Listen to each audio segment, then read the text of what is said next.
सिर्फ ये सवाल है ये गवर्नमेंट से पूछे, ये गवर्नमेंट क्यों नहीं है, गवर्नमेंट पॉलिसी मुरतब कर सकती है, क्यों नहीं कर सकती?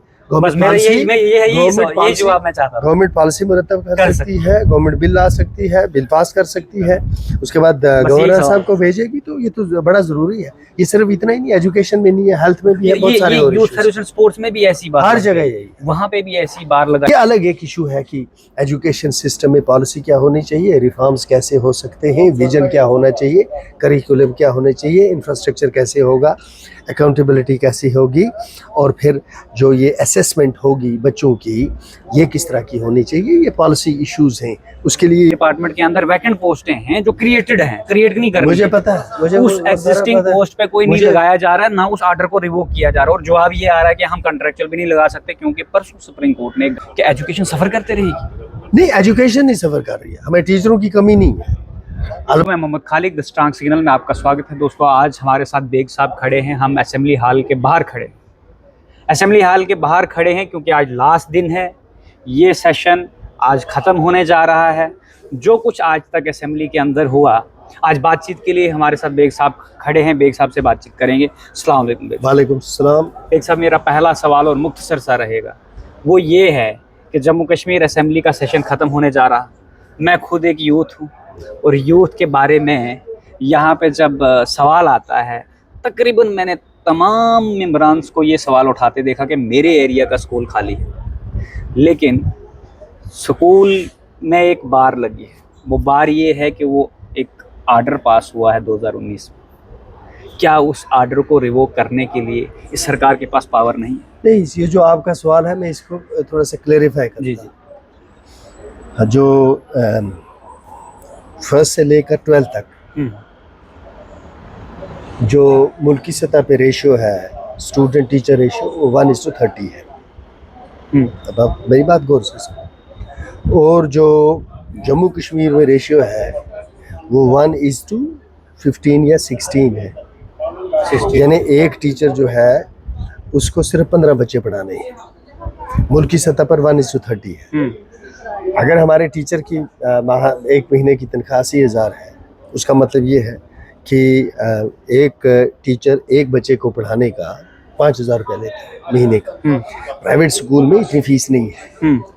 जितना गवर्नमेंट एक बच्चे पे खर्च करती है, इतना प्राइवेट सेक्टर में इतनी फीस नहीं है। अब आप कहेंगे कि फिर क्या वजह है कि टीचर नहीं। इसमें दो है। एक ये है कि इसमें पॉलिसी मुरतब करनी पड़ेगी कि आपको एक बार जब आप एम्प्लॉयमेंट करें तो वो साइंस और मैथमेटिक्स और इंग्लिश इसको प्रेफरेंस दे दें। दूसरा ये है कि आपके पास जो इस वक्त टीचर हैं, जो शहरों और कस्बों में जो बच्चे हैं, वो किसी जगह 15 बच्चे हैं और टीचर 8 हैं, किसी जगह 10 बच्चे हैं, टीचर 10 हैं।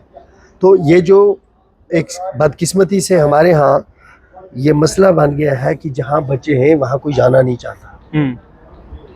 वहाँ कोई नहीं जाना चाहता। वहाँ कोई नहीं जाना चाहता। और बच्चे नहीं हैं, वो सिटीज में है, वहाँ हर कोई अटैच रहना चाहता है।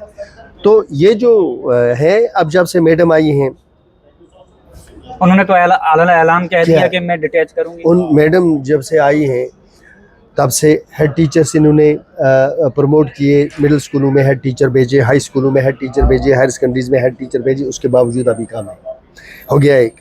जब से मैडम आई हैं इन्होंने ZDOs प्रमोट किए, ZDs को भेजा। उसमें जो रिटायर हो रहा है वो एक प्रॉब्लम हो जाती है। रिटायर होते हैं 2 महीने के बाद तो फिर वो जगह खाली हो जाती है।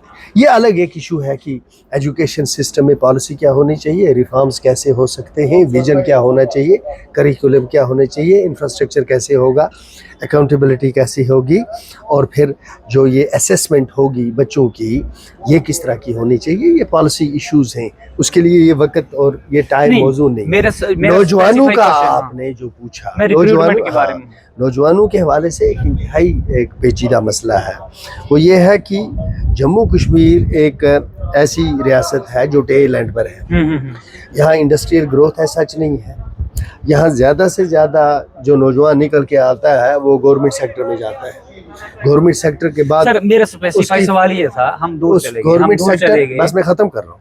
ये जो लोग ये समझते हैं कि जितने नौजवान पढ़ लिख के आएंगे वो सब गवर्नमेंट जॉब उनको एब्जॉर्ब कर पाएगी, नहीं कर पाएगी। हमारे पास जितनी कैपेसिटी है, जितना फाइनेंस की आपको फाइनेंस और प्लानिंग मिलके जो पोस्टें क्रिएट करेंगे उसके हद में आप रहकर काम कर सकते हैं। इसके बाहर आप तलाश करना मैं समझ गया होगा। सर। नहीं, मेरा जो सवाल था सर, मैं सवाल को क्लियर करूं।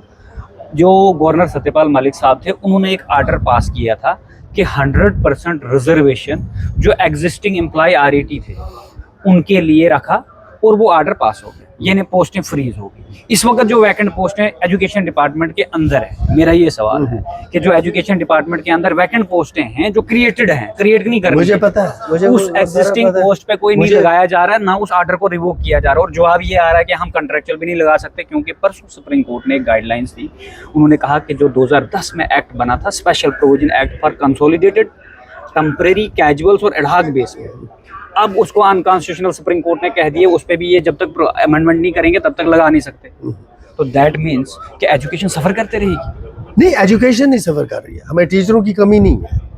अलबत्ता ये जो हायर टीचर्स हैं और जिनकी आप बात कर रहे हो, जो पोस्टें क्रिएट हुई हैं, एम्प्लॉयमेंट भी रुका, ये इसका एक अपना एक इम्पैक्ट है, इसके फाइनेंशियल एस्पेक्ट भी है, क्योंकि जब ये पोस्टें क्रिएट हुई हैं, ये 2019 से पहले की पोस्टें हैं। उसके बाद इन्होंने जो सत्यपाल साहब ने उसके बाद जो सत्यपाल साहब ने ये किया, जिसकी वजह से एक तरह का एक कंफ्यूजन एसएसए वाले जब यहाँ आ गए, इनके खिलाफ आ गए, तो वहाँ वो जो वैकेंसीज थी वो अब ऑलरेडी ऑक्यूपाइड है। आप देख रहे हैं कि हमारी जो ये गवर्नमेंट है वो आगे इस इशू को किस तरह डील करेगी। जाहिर सी बात है, जो मिनिस्टर है, मिनिस्टर को मालूम होगा कि उसको किस तरह से डील करना है। मैं एक लेजिस्लेचर हूँ, नहीं वो चीज मैं समझ रहा हूं।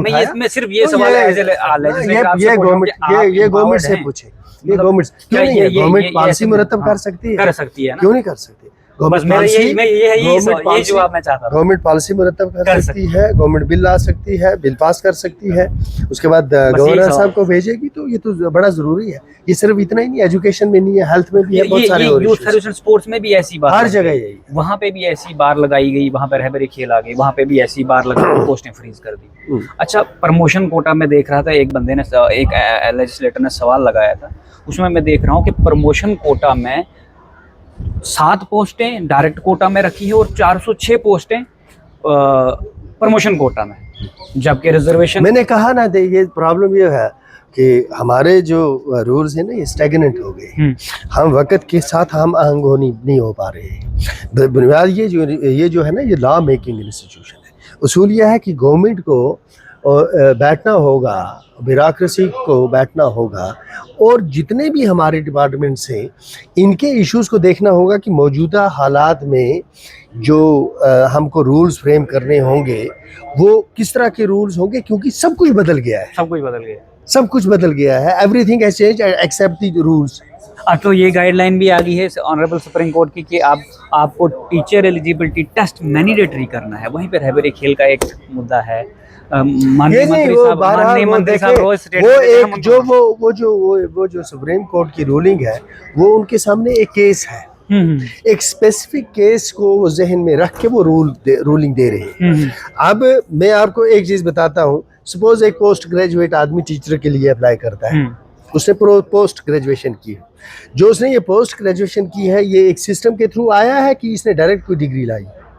लेकिन सुप्रीम कोर्ट का कहना है, बात सुने, सुप्रीम कोर्ट कोई आसमान का सहीफा तो नहीं है। मैं जब बात करूंगा तो you should listen to me. मैंने कहा कि सुप्रीम कोर्ट के पास एक इशू था, उस इशू को जहन में रख के उन्होंने एक रूलिंग दी। मैं उसमें इतने पॉइंट्स हैं कि जिसमें एक पॉइंट पर इंसान एक घंटा बात कर सकता है।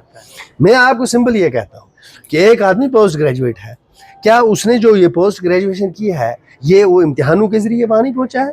इम्तिहानों के जरिए पहुंचा, ये वहाँ इम्तिहानों के जरिए पहुंचा। अब अगर आप ये चाहते हैं कि टीचर्स एलिजिबिलिटी टेस्ट होना चाहिए, मैं भी चलो जी इसके हक में हूँ, आप इसका करें। आप केएस करते हैं, एश्योर्ड पोस्टिंग होती है। अब आप मेरी बात समझे ना? बिल्कुल समझ रहा हूँ सर। जो ही कोई केएस क्वालिफाई करेगा, एश्योर्ड पोस्टिंग उसकी। आईएएस क्वालिफाई करेगा, एश्योर्ड पोस्टिंग उसकी है। मेडिकल फील्ड में जाएगा एश्योर्ड पोस्टिंग है, बिल्कुल। इंजीनियरिंग में जाएगा एश्योर्ड पोस्टिंग है। जो ही आप ये टीचर्स एलिजिबिलिटी टेस्ट करेंगे, लाखों बच्चे इम्तिहान उसमें अपेयर होंगे, और जब वो ये टेस्ट क्वालिफाई करेंगे तो सुप्रीम कोर्ट आके उनको नौकरी देगा। हाँ, उसके बाद भी तो उनको नौकरी करेंगे क्या? हो गया एक। दूसरा मेरा नुक्ता इसमें ये है कि जब ये फार्म भरता है ये टीचर, सबसे पहले जो कट ऑफ लिस्ट होती है, जहां पर ये कट ऑफ हो जाता है, उससे नीचे के पहले आउट हो जाते हैं। उसके बाद आपके पास पता है, आपने देखा कि 59% वाला जो है ये लास्ट वाला है, 58 वाला नहीं जाएगा, ये सारे आउट हो गए। आप 59 से ऊपर, अब एक पोस्ट के अगेंस्ट आपने 8 को लिया कि 8 बच्चों का हम इम्तिहान लेंगे, एक पोस्ट के अगेंस्ट इंटरव्यू लेंगे, ठीक है ना। अब उस एक पोस्ट के अगेंस्ट 8 बच्चे गए, उनमें से एक सर्विस सिलेक्शन बोर्ड ने सिलेक्ट किया। मैं टीचर की बात कर रहा हूं। मैं समझ रहा हूं। एक उसकी पिछली क्वालिफिकेशन है, सारे इम्तिहान पास किए हैं, उसके बाद यहाँ उसने यहाँ इंटरव्यू दिया, यहाँ भी क्वालिफाई किया। या तो आप ये कहें कि ये जितने लोग इंटरव्यू लेते हैं ये सारे करप्ट हैं, ये सारा सिस्टम करप्ट है। कौन सा जेकेएसएसबी वाला? नहीं, मैं या तो ये कहें, ये कह नहीं सकता कोई। तो वहां से जब कोई टीचर बन के आगे आता है, उसके बाद जब आप इसका इम्तिहान लोगे वो फेल हो गया, तो ये जितना सारा प्रोसेस आपने किया है रिवर्स नहीं हो गया। हाँ। क्योंकि examination is not the true test of one's ability. आप किसी बच्चे का इम्तिहान ले लें एक ही क्लास में, एक मैं पेपर निकालूंगा, इम्तिहान लें, उसमें आप पहले टॉप 10 बच्चे निकालो, उसके बाद आप निकालो उसी सिलेबस का पेपर, इम्तिहान ले लो। उन बच्चों में 2 या 3 होंगे, नीचे वाले कई ऊपर होंगे, ऊपर वाले नीचे होंगे। तो ये जो इम्तिहान होते हैं ये लॉ ऑफ प्रोबेबिलिटी के साथ चलते हैं। सर्विस सिलेक्शन बोर्ड में सवाल पूछने वाला 3, 4, 5 सवाल पूछेगा। अगर वो 5 सवाल तुक्के सीधे हो गए किसी के, तो उसका नंबर 1 पे नाम, और अगर ये तुक्के सीधे नहीं हो गए तो क्या उसने उसने वो सारा जो पढ़ा लिखा है वो क्या वो मतलब वो दरबदर था नहीं। तो ये जो सुप्रीम कोर्ट ये कहता है, फिर जजों पर भी ये लगेगा, जजों पर भी ये लगेगा।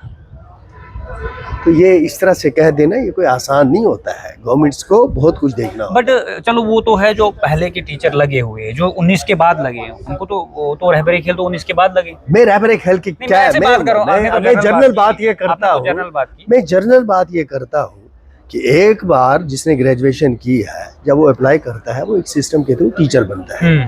टीचर बनने से पहले आप उसका टेस्ट ले लो। सर ये जो कॉन्ट्रैक्चुअल या आरटीज लगे हैं, इनका तो टेस्ट नहीं हुआ ना, इनका जेकेएसएसबी भी नहीं टेस्ट नहीं हुआ। वो ठीक बात है, वो ठीक बात है, लेकिन आप जब किसी को एम्प्लॉयमेंट देते हो ना, वंस एक आपका क्या वो इनका होना चाहिए क्या नहीं? जब मैं ये कहता हूँ कि जिन आदमियों को आपने नौकरी लगा दिया, एक नौकरी लगाया, एक सिस्टम के हाथों लगाया, ठीक है ना। अब वो कोई 15 साल हो गए, कोई 20 साल हो गए, किसी को 25 साल हो गए, किसी को कम से कम बात ही नहीं कर रहा, मैं कह रहा हूं 19 के बाद वाला। 19 के बाद अब जो इम्तिहान होगा, आप सिस्टम बनाए, एक सिस्टम बनाए। जब वो सिस्टम में से कोई गुजरेगा, जो पास हो जाएगा, तो वो हो गया टीचर बन जाएगा। उसको यूं भी इंटरव्यू देना है या रिटन टेस्ट देना है, आज तो यही सिस्टम है। ये तो जो टीचर्स एलिजिबिलिटी टेस्ट है, इसमें हमारी रिजर्वेशन क्या है? आप ये उन लोगों का लेना चाहते हो जो ऑलरेडी पिछले 15 साल से काम कर रहे हैं। तो वैसे तो जजेस भी गई हैं। नहीं, उस पे ऑल इंडिया जज association versus union of India में उसके लिए भी जजों ने कहा कि इनका भी 3 ईयर प्रैक्टिस रखो, अदरवाइज दे आर। अब कहा ना रखो, रिट्रोस्पेक्टिव इफेक्ट देंगे क्या? यही तो बात है, अभी रिव्यू तो तभी लग रही है। यही नहीं कहना, आपको जो भी करना है, जैसे भी मेरिट को इग्नोर नहीं करना चाहिए। तो देख सब ये आ गया जो रिक्रूटमेंट, नई रिक्रूटमेंट के लिए बार तो लगी हुई। अब जो डेली वेजर्स हैं उनको भी फेस्ड मैनर में कहा कि उनको भी हम रेगुलाइज करेंगे, लेकिन ये बहुत बड़ा एक चैलेंज, एक ह्यूज अमाउंट ऑफ डाटा है।